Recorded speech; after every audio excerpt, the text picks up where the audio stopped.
하나님 말씀 보겠습니다. 열왕기상 20장 1절에서 12절. 열왕기상 20장 1절에서 12절입니다. 우리 다 같이 교독하겠습니다. 제가 먼저 봉독합니다. 아람의 벤하닷 왕이 그의 군대를 다 모으니 왕 32명이 그와 함께 있고 또 말과 병거들이 있더라. 이에 올라가서 사마리아를 에워싸고 그곳을 치며 사자들을 성 안에 있는 이스라엘의 아합 왕에게 보내 이르기를 벤하닷이 그에게 이르되 네 은금은 내 것이요 네 아내들과 네 자녀들의 아름다운 자도 내 것이니라 하며 이스라엘의 왕이 대답하여 말하기를 내 주 왕이여 왕의 말씀같이 나와 내 것은 다 왕의 것이니이다 하였더니 사신들이 다시 와서 이르되 벤하닷이 이르노라 내가 이미 내게 사람을 보내어 말하기를 너는 내 은금과 아내들과 자녀들을 내게 넘기라 하였거니와 내일 이맘때에 내가 내 신하들을 내게 보내리니 그들이 내 집과 내 신하들의 집을 수색하여 내 눈이 기뻐하는 것을 그들의 손으로 잡아 가져가리라 한지라. 이에 이스라엘 왕이 나라의 장로를 다 불러 이르되 너희는 이 사람이 악을 도모하고 있는 줄을 자세히 알라. 그가 내 아내들과 내 자녀들과 내 은금을 빼앗으려고 사람을 내게 보냈으나 내가 거절하지 못하였노라. 모든 장로와 백성들이 다 왕께 아뢰되 왕은 듣지도 말고 허락하지도 마옵소서 한지라. 그러므로 왕이 벤하닷의 사신들에게 이르되 너희는 내 주 왕께 말하기를 왕이 처음에 보내 종에게 구하신 것은 내가 다 그대로 하려니와 이것은 내가 할 수 없나이다 하라니 사자들이 돌아가서 보고 하니라. 그때에 벤하닷이 다시 그에게 사람을 보내어 이르되 사마리아에 부스러진 것이 나를 따르는 백성의 무리의 손에 채우기에 족할 것 같으면 신들이 내게 벌 위에 벌을 내림이 마땅하니라 하매 이스라엘 왕이 대답하여 이르되 갑옷 입는 자가 갑옷 벗는 자 같이 사랑하지 못할 것이라 하라 하니라. 그때 벤하닷이 왕들과 장막에서 마시다가 이 말을 듣고 그의 신하들에게 이르되 너희는 진영을 치라 하매 곧 성읍을 향하여 진영을 치니라. 아멘. 할렐루야.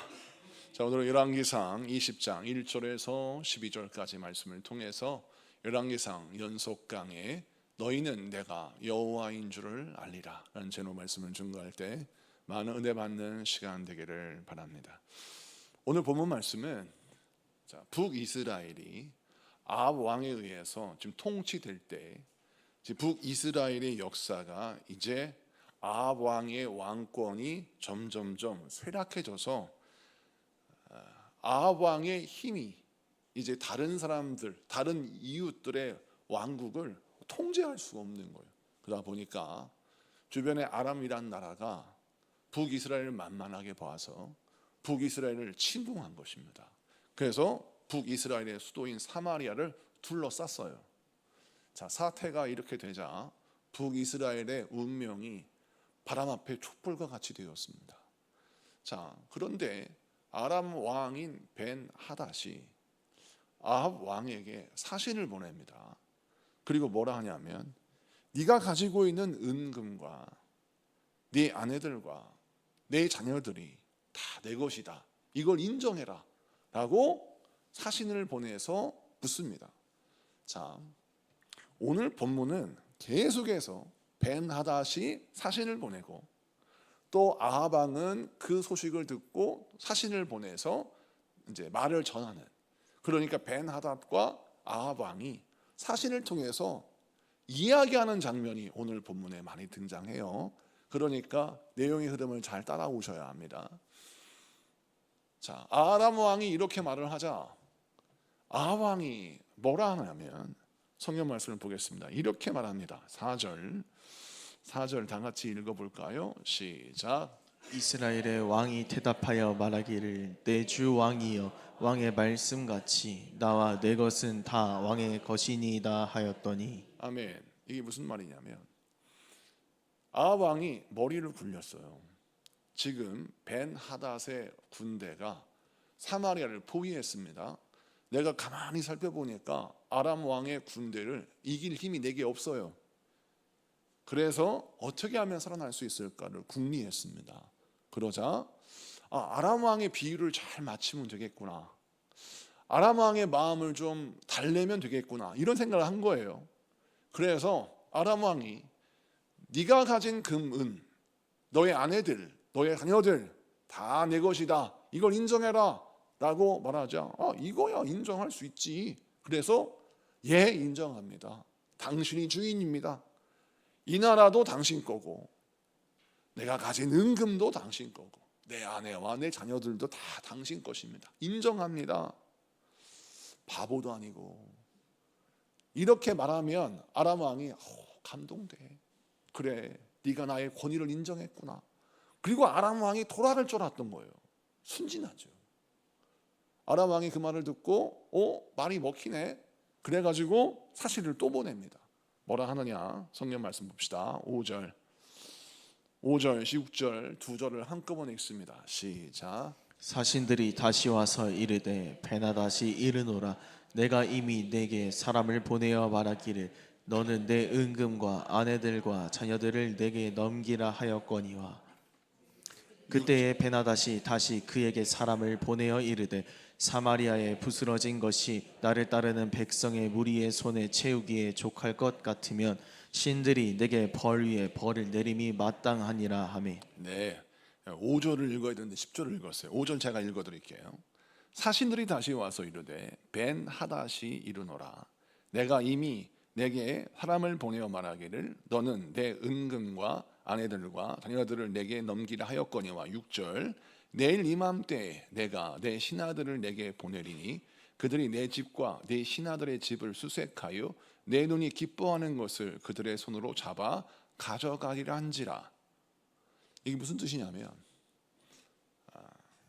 벤 하닷이 자기 말이 통할까 싶어서 당신의 모든 소용 다 내 겁니다, 이걸 인정해서 하세요 했더니 아합 왕이 그래요, 당신이 왕이고 당신이 주인이고 내가 가진 모든 것은 당신의 것입니다 라고 인정하니까 자신감이 붙은 거예요, 벤 하닷이. 그래서 사신을 보냅니다. 내가 신하들을 보낼 테니까 당신의 아내, 당신의 자식, 당신의 근음, 그리고 신하들 집에 쓰여 있는 그 귀중한 것들 다 몽땅 내가 가져올 테니까 신하들을 보낼 테니 그들한테 넘기십시오 라고 말합니다.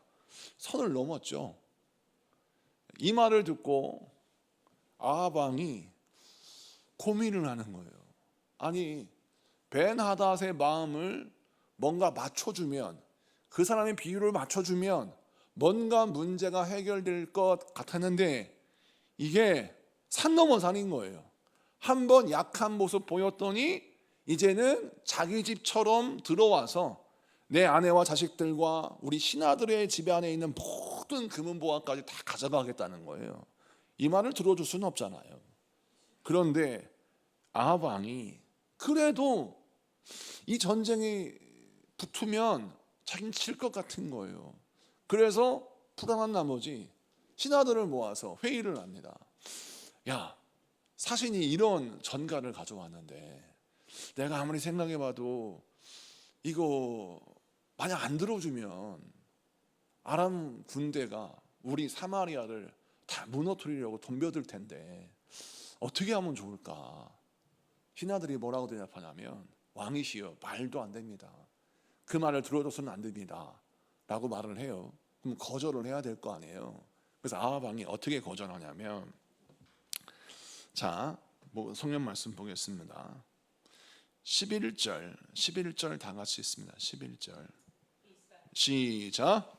이스라엘 왕이 대답하여 이르되 갑옷 있는 자가 갑옷 벗는 자 같이 자랑하지 못할 것이라 하라 하니라. 아멘. 이게 무슨 뜻이냐? 성경 말씀을 세번역 버전으로 한번 보겠습니다. 세번역 버전으로 보면 이렇게 쓰여져 있어요. 이스라엘 왕이 회신을 보냈다. 너희 왕에게 가서 참 군인은 갑옷을 입을 때에 자랑하지 아니하고 갑옷을 벗을 때에 자랑하는 법이라고 일러라. 아멘. 이게 무슨 뜻이냐면 속담과 같은 겁니다. 길고 짧은 건 대봐야 한다. 이게 무슨 뜻이에요? 아합 왕이 벤 하닷에게 뭐라 하냐면 당신이 나의 모든 소유를 다 달라고 했는데 나 못 주겠어. 그리고 당신이 그러면 우리를 죽이고 우리의 것을 다 빼앗는다고 그러는데 좋아, 한번 해봅시다. 길고 짧은 건 대봐야 하는 건 아니겠습니까? 그리고 원래 군인은 갑옷을 입을 때 자랑하는 게 아니라 싸움을 다 마치고 그 결과를 가지고 자랑하는 거 아니겠습니까? 길고 짧은 거 한번 대봅시다. 한번 해봅시다 라고 말을 하는 장면이 등장해요. 자, 그랬을 때 이 말을 듣고 12절 벤 하닷이라는 왕이 장막에서 자기 신하들과 함께 술을 마시고 있었어요. 한번 12절을 띄워주세요. 여기 보면 벤 하닷이 왕들과 장막에서 마시다가 있죠. 술이 없어요. 그런데 여기 원어에 보면 술을 마시다가예요. 술을 마시다가 이 말을 듣고 그의 신하들에게 이르되 너희는 진영을 치라 하매 곧 성읍을 향하여 진영을 치니라. 벤 하닷이 술김에 이제는 그래, 길고 짧은 건 대봐야 알겠다고, 그래 한번 붙어보자 라고 전투가 벌어지는 장면이 등장합니다. 자, 이 상황에서 우리 하나님이 우리에게 보여주시는 메시지가 있어요. 그게 뭐냐면, 여러분, 우리가 영적 전쟁을 되게 두려워하는 경우가 많아요. 영적 전쟁에 들어가면 처음부터 대적에게 양보하지 말고 믿음으로 싸움을 시작해야 되는데 많은 사람이 대적을 두려워합니다. 그래서 살살 달래려고 해요. 마귀를 살살 달래면 마귀가 뭔가 마음속에 긍감이 있어서 이 사람을 괴롭히면 안 되겠다라고 도망갈 줄 아는 거예요. 그래서 마귀가 네 인생이 내 것이라는 걸 인정해? 인정할 테니까 그냥 가. 네가 우리 집의 주인이야? 네가 내 인생의 주인이야? 다 인정할 테니까 그냥 가. 이러면 마귀가 도망갈 줄 아는데 절대 그렇지 않다는 거예요. 하다는 처음에 이렇게 주도권 싸움에서 이기잖아요. 그때부터는 밀고 들어오는 것입니다. 사랑하는 성도 여러분, 사단의 영적 전쟁의 시작은 항상 어떻게 시작되냐면 너의 삶의 주인은 누구냐에서부터 시작됩니다. 그때 대답 잘해야 됩니다. 아무리 힘들고 어려워도 나의 삶의 주인은 하나님이십니다. 나의 모든 것도 하나님이십니다. 그래서 하나님이 주셨고 이것을 거두시는 분도 하나님이십니다. 그러면 하나님의 주권을 인정하고 싸움에 접어들어야 되는데, 싸움을 두려워하지 말아야 되는데 우리가 이 싸움을 두려워해요. 그래서 마귀를 살살 달래는 거예요. 굿하는 것도 마찬가지죠. 여러분, 굿이라고 하는 그 기본 시스템이 그래요. 귀신을 달래는 거예요. 비나이다 비나이다라고 하지 않습니까? 무당이 비나이다 비나이다 막 춤을 추자. 이 춤을 왜 출까요? 여러분, 무당 보면서 항상 궁금하지 않습니까? 왜 춤을 출까? 칼춤, 작두춤, 별춤을 다 춰요. 왜 출까요? 심심해서? 귀신을 달래는 거예요. 무당의 춤은 귀신을 달래는 거예요. 그러면 귀신에게 차려준 밥상은 뭐예요? 귀신이 와서 먹으라고. 무당의 굿은 A부터 Z까지 다 귀신을 달래는 겁니다. 달래면 귀신이 뭔가 감동이 돼서 도망갈 거라는 거예요. 그런데 이런 무당이 굿하는 것처럼 그리스도인들이 신앙생활하는 경우가 있더라는 겁니다. 영적 싸움을 우리가 두려워해서 귀신을 살살 달래고 세상을 살살 달래고 사람의 비유만 살살 맞추면 뭔가 내가 복을 받겠지라는 착각을 하는 거예요. 여러분, 그렇지 않아요. 그러면 그럴수록 대전 우리를 만만하게 봅니다. 그런데 정작 대적이 매우 강할 줄 알았는데 오늘 말씀 12절 보니까 벤 하닷은 뭐 하고 있어요? 전쟁 준비하지 않고 교만에 빠져서 술 먹고 있어요. 뒤에 보면 전쟁이 붙습니다. 싸움이 붙어요. 누가 이길까요? 아방의 군대가 이겼어요. 그래서 벤 하닷의 아람 나라는 그야말로 대패를 해가지고 도망을 갑니다. 이게 1차전이에요. 뒤에 2차전이 나오는데 1차전 전쟁에서 아람 왕은 개망신을 당했어요. 그냥 그 나라의 군대가 와르르 무너지면서 아합 왕에게 어떤 마음이 있었냐면 별거 아니네 라는 생각이 들 만큼 전쟁에 승리했습니다. 여러분, 이 말씀이 주시는 첫 번째 메시지가 무엇이냐면, 여러분이 두려워하는 그 존재가, 두려워하는 대상이 그렇게 강한 존재가 아니에요. 세상은 끊임없이 여러분에게 어떤 프레임을 씌우냐면, 네가 두려워하는 그 대적이 진짜 무서워. 학력이라는 벽이 너무 높아. 당신의 실력으로는 이 학력의 벽을 넘을 수 없어 라고 우리를 두렵게 만들어요. 그리고 경력, 어떤 경험, 자격, 이런 것들을 막 가지고 와서 우리에게 뭐라 하냐면, 당신이 가지고 있는 실력으로는 이런 자격이나 실력, 이런 것들을 뛰어넘을 수가 없어. 당신 앞에 있는 이 벽은 당신 생각하는 것 이상이야 라고 우리를 속이는 거예요.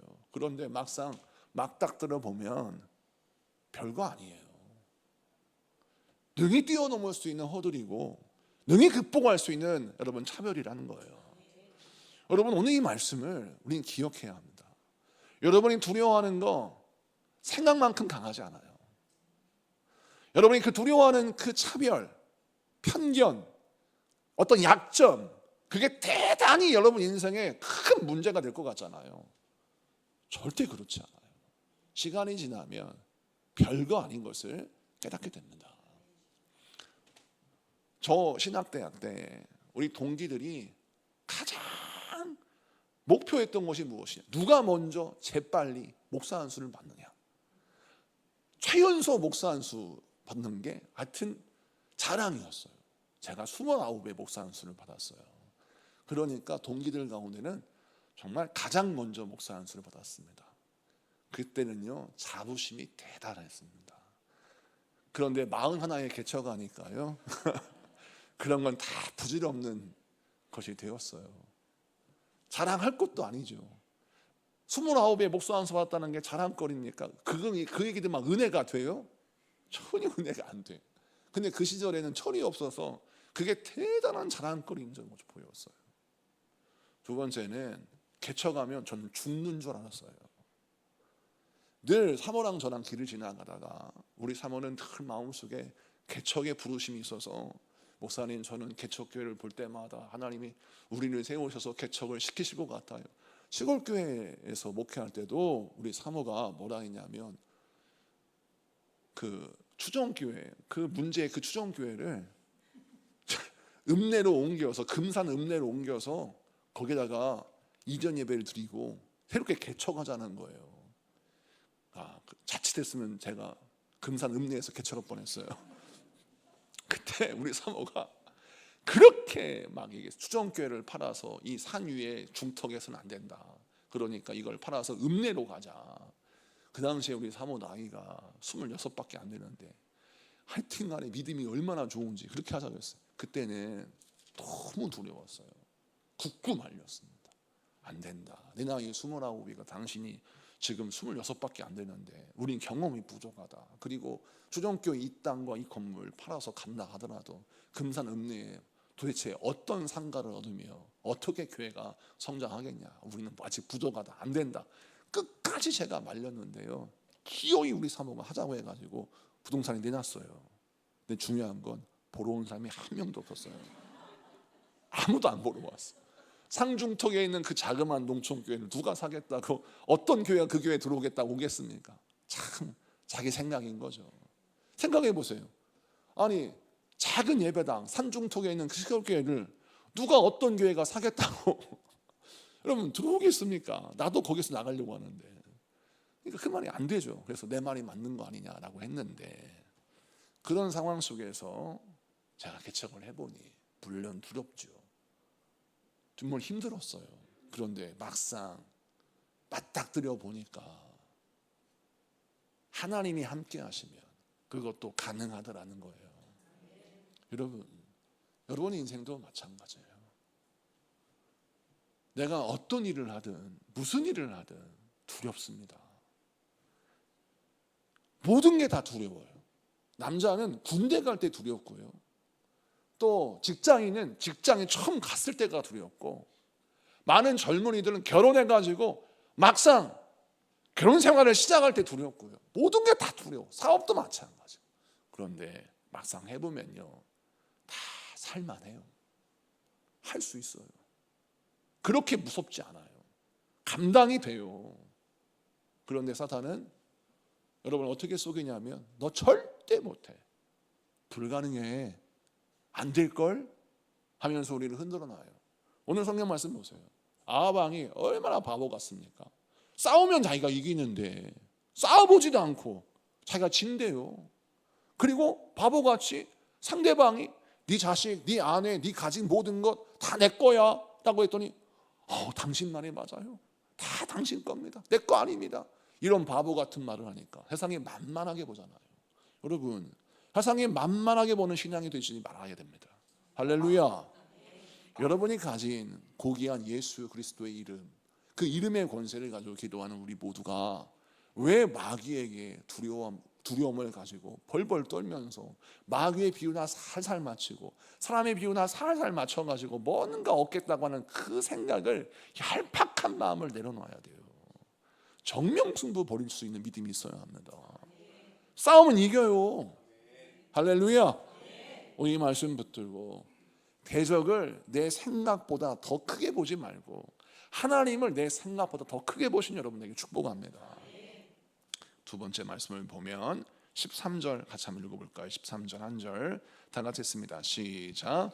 한 선지자가 이스라엘의 아합 왕에게 나아가서 이르되 여호와의 말씀이 내가 이 큰 무리를 보느냐, 내가 오늘 그들을 내 손에 넘기리니 너는 내가 여호와인 줄을 알리라 하셨나이다. 아멘. 아합 왕이 벤 하닷과 싸워서 승리했잖아요. 근데 여기엔 비하인드 스토리가 있어요. 아합 왕이 강해서가 아니에요. 사실은 배후에 하나님이 역사하셨습니다. 오늘 말씀에 그게 등장하는 거예요. 하나님이 역사하셨어요. 그런데 하나님이 어떻게 말씀하셨냐면, 한 선지자가 이스라엘의 아합 왕에게 나아가서 하나님의 말씀을 전했어요. 그런데 뭐라고 말씀해요? 하나님의 말씀이 네가 이 큰 무리를 보느냐, 내가 오늘 그들을 내 손에 넘기리니 너는 내가 여호와인 줄을 알리라. 이 말씀을 자세히 봅시다. 그리고 하나님이 이제 북이스라엘을 도와서 아합 왕을 도와서 벤 하닷과 싸워서 승리하게 하신 겁니다. 자, 그러면 이것이 바로 이제 하나님의 역사인데, 이 장면을 보면서 저는 조금 설교하기가 힘든 게, 여러분 여태까지 성경을 보면서 어떤 패턴이 있냐면, 히스기야 보세요. 나라가 위기에 처했습니다. 그러자 히스기야가 하나님을 조롱하고 멸시하는 대적의 편지를 놓고 하나님께 기도했더니 하나님이 그 기도를 응답하시고 히스기야의 기도를 들으셔서 대적을 물리치신 놀라운 승리가 있잖아요. 얼마나 설교하기가 편해요. 기승전결이 분명하잖아요. 아무리 봐도 1절부터 12절까지 아합 왕이 기도했다는 내용이 없어요. 이스라엘 백성들이 회개하고 돌이키며 금식했단 말이 없습니다. 1절부터 12절까지 하나님이 등장하지 않아요. 나라의 위기에 처해 있는데 아합 왕이 자기 처자식을 다 잃어버릴 수밖에 없는 상황이 놓였는데 하나님을 찾기는커녕 못난 짓이나 하고 있어요. 그러니까 1절부터 12절은 아합 왕의 정말 치졸하고 부족하고 연약한 모습이 싹 등장합니다. 그런데 갑자기 하나님이 불쑥 나오셔가지고 뭐라 하시느냐, 내가 이 백성을 돕고 나 여호와 하나님을 네게 보이겠다라고 말씀하시는 거예요. 그러면 저 생각에는 하나님, 아합 왕 기도 안 했어요. 조금 이따 나오세요. 기도한 다음에 역사하셔야죠. 이렇게 기도도 안 했는데 하나님 도와주시면요, 교만해집니다. 목사 생각은 그럴 것 같아요. 여러분 그렇게 생각 안 들어요? 기도 안 했어요, 회개 안 했어요, 돌이키지 않았어요, 변화되지 않았어요. 그런데 하나님이 갑자기 나타나 도와주셔요. 그러면 제 생각에는 고마 안 할 것 같아요. 자녀들이 엄마 다 용돈 10만 원만 올려주세요 막 했을 때 엄마가 10만 원 올려줘야 고맙다 그러지, 올려달라고도 아니는데 자동적으로 10만 원씩 주면은요 전혀 고마워하지 않습니다. 인간은 다 똑같아요. 내 자식은 그러지 않겠지, 천만의 말씀이에요. 인간은 다 똑같아요. 호의가 계속되면 권리인 줄 알아요. 하나님 13절 위험한 말씀이에요. 회개도 안 했어요. 기도도 안 했어요. 돌이키지도 않았어요. 근데 왜 갑자기 아합왕을 도와주십니까? 아합왕이 좀 훌륭한 왕이면 몰라. 이 아합왕은 아시잖아. 하나님 엘리야를 죽이려고 했던 왕이고 바알 선지자를 850명이 하여튼 나라를 망쳤고, 아합왕은 악한 왕 중에 악한 왕이요 하나님이 멸하실 만한 왕이고, 벤하닷이라고 하는 왕에게 망신당해도 싸는, 아람 왕에게 짓밟아도 싼 죄인 중에 괴수예요. 근데 왜 하나님 도와주세요? 회개도 안 했는데? 이런 질문을 하게 되는 거예요. 여기에는 답이 또 말씀에 있어요. 그게 뭐냐면, 다시 13절을 띄워주세요. 어떤 답이냐? 너는 누구예요? 아합 왕이에요. 아합 왕에게 말씀합니다. 내가 여호와인 줄을 알리라. 아합 왕이 철이 없어요. 끝까지 회개 안 합니다. 세상에 이렇게 고집센 왕도 처음 봐요. 다른 사람 같으면 벌써 회개했습니다. 골리앗 같으면 벌써 회개했어. 그런데 아니, 하나님이 그렇게 엘리야를 통해서 말씀하시는데 불구하고 회개하지 않고 그렇게 죄를 짓고 이러는데도 하나님이 마지막에 또 뭘 하시냐면, 이 역사를 통해서 내가 너에게 내가 여호와인 줄을 알게 하기를 원한다. 자, 우리 하나님이 아합 왕에게 하나님을 보여주고 싶으신 거예요. 이 장면이 신약 성경에 그대로 오버랩되죠. 예수님이 십자가에 못 박혀 죽으실 때 모두가 예수님을 못 박아라 했고 예수님에게 침을 뱉었어요. 예수님을 조롱했습니다. 심지어는 예수님 얼굴을 때리는 사람도 있었어요. 이런 사람들 예수님이 그냥 다 진멸해 버리시고 예수님을 잘 따르고 예수님 말씀에 순종하는 그런 사람들만 구원해 주시면 얼마나 좋아요. 얼마나 속 시원한 구원입니까? 그런데 예수님은 저 모든 폭도들을 향하여 주여 저들을 용서하시옵소서, 자기들이 하는 일을 알지 못합니다 라고 하시고, 그 죄인들까지 구원받기 원하시고자 예수님이 그들의 긍휼을, 그들의 용서하심을 구하고 십자가에 못 박혀 죽으시지 않습니까? 오늘 이 본문은 우리에게 무엇을 설명하냐면, 주님은 이 아합 왕에게 끝까지 하나님의 이름의 권세가 어떠한지, 하나님이 어떤 분이신지를 아합 왕에게 보여주고 싶으셨던 거예요. 그래서 회개하지도 않았고 기도하지도 않았고 돌이키지도 않았던 아합 왕에게 하나님이 개입하셔서 그를 구원하시고 그를 돌보시는 겁니다. 그래서 이 말씀을 통해서 우리가 무엇을 깨달아야 되냐면, 기회가 없다 말하지 말고 기회 주실 때 회개해야 합니다. 기회가 없다 불평하지 말고 기회 주실 줄 믿고 기도해야 되는 거예요. 진짜 악한 아합 왕에게도 그의 인생의 밑바닥에서 하나님이 이렇게 기회를 주시는데, 하물며 거룩한 성전에 나와서 기도하고 예배하는 여러분들을 하나님이 외면하시겠습니까? 기회를 안 주시겠습니까? 하나님은 하나님을 경외하는 여러분에게 아낌없이 은혜를 베푸십니다. 회개하는 기회, 변화될 수 있는 기회, 성장할 수 있는 기회, 승리할 수 있는 기회, 다시 재기할 수 있는 기회, 할렐루야, 이 기회를 주십니다. 그러므로 기회가 없다고 불평하는 것은 이방인들이 하는 거예요. 우리는 하나님이 나에게 기회를 주고 계신다, 준비하고 계신다, 하나님 나와 함께 하십니다 라는 걸 믿고, 저렇게 악한 아합 왕에게도 하나님을 계시하시고 하나님의 어떤 분인가를 보여주시는데, 하물며 하나님을 경외하는 나에게 하나님이 긍휼을 베푸시지 않겠습니까? 그 하나님의 사랑을 붙들고 기도하면 여러분, 그 영혼에게 하나님이 긍휼과 은혜와 권능과 기회를 주실 줄로 믿습니다. 오늘 이 말씀이 여러분을 살리는 말씀이 되고, 오늘 이 말씀이 여러분을 승리케 하시는 말씀이 되기를 축복합니다. 성경 말씀 좀 더 보면 14절 이후부터 시간 관계상 제가 설명을 해드릴게요.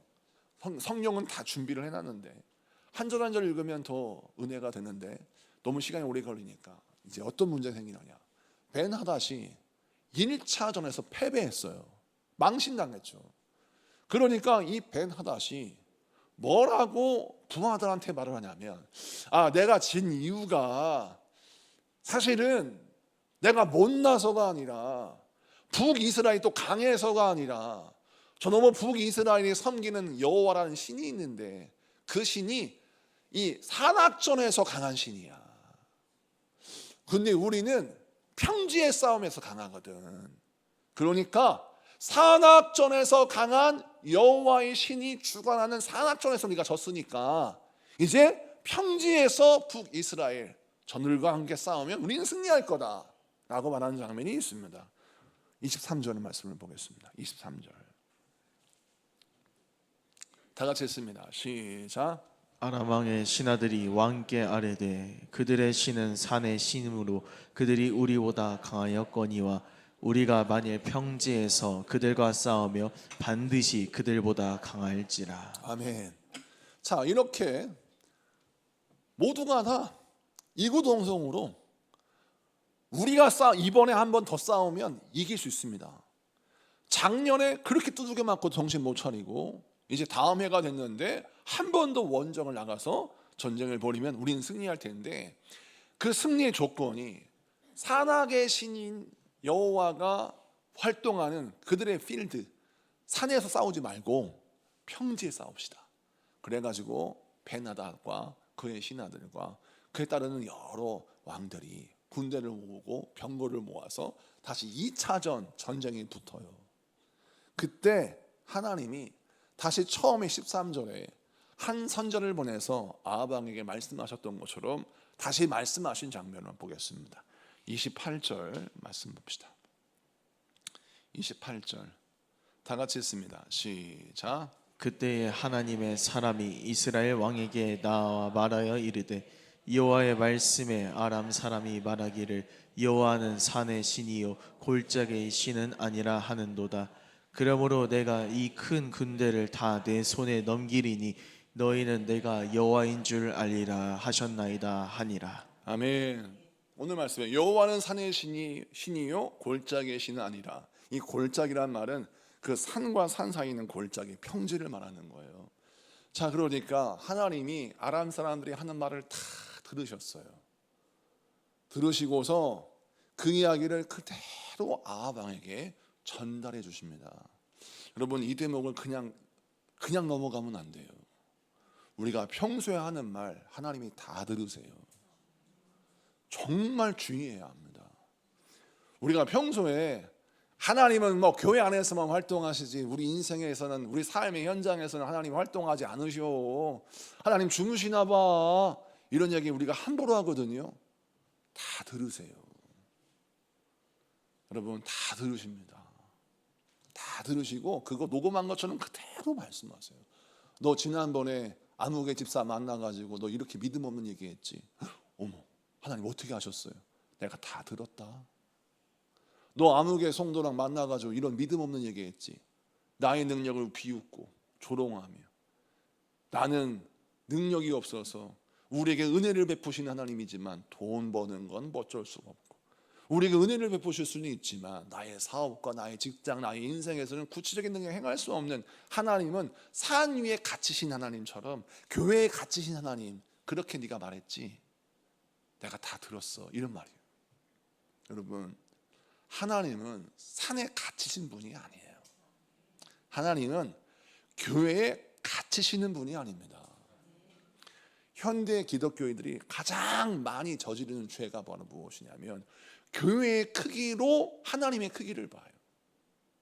교회가 이렇게 조금 아담하면, 우리 교회가 아담하지 않습니까? 아담하면 우리가 믿는 하나님이 조금 이렇게 작으신 분이라고 생각하고, 또 예배당이 막 어마어마하게 큰 교회가 있어요. 저도 이제 집회 가보면 예배당이요, 그 예배당 고가 5층짜리 그런 예배당도 있어요. 설교하려면 막 소리가 울려요. 막 5층이니까 얼마나 높아요.